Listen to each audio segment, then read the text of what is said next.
નમસ્કાર, આઝાદ મીડિયા લાઈવમાં આપનું સ્વાગત છે। સાબરકાંઠાના વિજયનગરમાં મતદાન જાગૃતિ કાર્યક્રમ અંતર્ગત સિગ્નેચર કેમ્પેઇન અને વોકેથોનનું આયોજન કરવામાં આવ્યું। લોકસભા સામાન્ય ચૂંટણી અંતર્ગત સાબરકાંઠા જિલ્લાના વિજયનગર તાલુકામાં મતદાન જાગૃતિ અંતર્ગત સિગ્નેચર કેમ્પેઇન, રંગોળી અને વોકેથોન કાર્યક્રમ યોજાયો। સ્વીપ કાર્યક્રમના નોડલ અધિકારી અને જિલ્લા પ્રાથમિક શિક્ષણ અધિકારી કેયુર ઉપાધ્યાય દ્વારા લીલી ઝંડી આપીને વોકેથોન રેલીનું પ્રસ્થાન બીઆરસી ભવનથી કરાવવામાં આવ્યું। આ રેલી વાઘોડિયા વડલા ખાતે પહોંચતા ત્યાં મતદાન જાગૃતિના ગરબા બાળકો અને શિક્ષકો દ્વારા કરવામાં આવ્યા।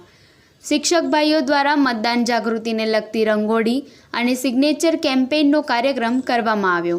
આ કાર્યક્રમમાં તાલુકાની શાળાના શિક્ષકો, બીએલઓ સુપરવાઇઝર, જિલ્લા પ્રાથમિક શિક્ષક સંઘના હોદ્દેદારો, તાલુકા પ્રાથમિક શિક્ષણ સંઘના હોદ્દેદારો, સ્વૈચ્છિક સંઘના હોદ્દેદારો, બીઆરસી ભવનનો સમગ્ર સ્ટાફ અને બાળકો જોડાયા। રેલી દરમિયાન ડીજેના દાતા તરીકે શિક્ષક નરેશભાઈ ખરાડી, વિજય પટેલ, આઝાદ મીડિયા લાઈવ, સાબરકાંઠા।